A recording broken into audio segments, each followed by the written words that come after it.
Hey guys, welcome to another video. Today I want to show you an isolation exercise which is very good for your rotator cuff, for strengthening it in particular, and also for making it more movable, more flexible. Because in short steel bending it's very important that you have a strong rotator cuff, strong shoulders, strong traps, and that you are really able to almost make the first bend from here.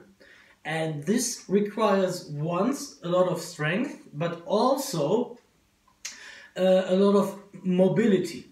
And if you don't have both of them, it's very hard for you to really make the kink here. And it's so important to do it here, because here's where you have the most leverage, if you have the power and the mobility, as I said.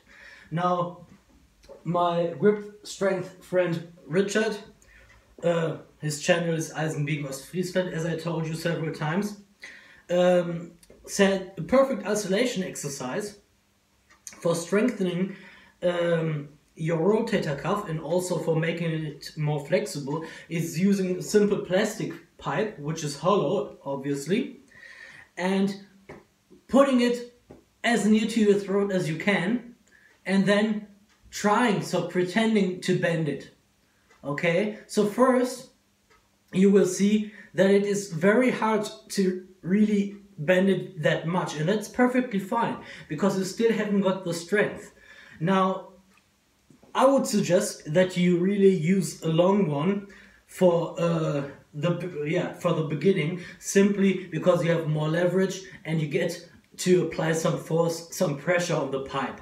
Whereas if it's too short, the problem is that you don't have the strength to really get it going, and therefore there's no real impact on your muscles. So you really need to see some results, some little bending, in order for you to isolate your muscles. It's very important. And once you are able to really bend it much more, you simply take a saw and cut it in half or 3/4 the length, depending on how strong you are. So that's simply it. Once you are done with it, this is maybe a 35 or 40 centimeter plastic pipe, and it's perfectly enough for me right now. But as I progress in short steel bending, I will definitely have to cut it short to maintain the benefits of this exercise. Now, this is what he did, or what he told me. And today I had a 30-minute speed bag session, which was very tiring, by the way. But not only that, what I also found out, if you have a speed bag, you can also use that as an isolation movement for short steel bending. And why is this the case for me personally? Because you're almost in the same position. You have your hands up here and you're hitting the bag. So over time, you're making your rotator cuff more flexible, because you have to pay attention to the rhythm, to the groove, and you're also strengthening it simply by keeping your arms up here all the time and all the time and all the time. So if you have a speed bag, for example, place it a little bit above your chin, or really at the height of your chin, and start punching it. It really doesn't matter how fast you punch the bag. The thing is, maintain it, and if you can go faster, then go faster.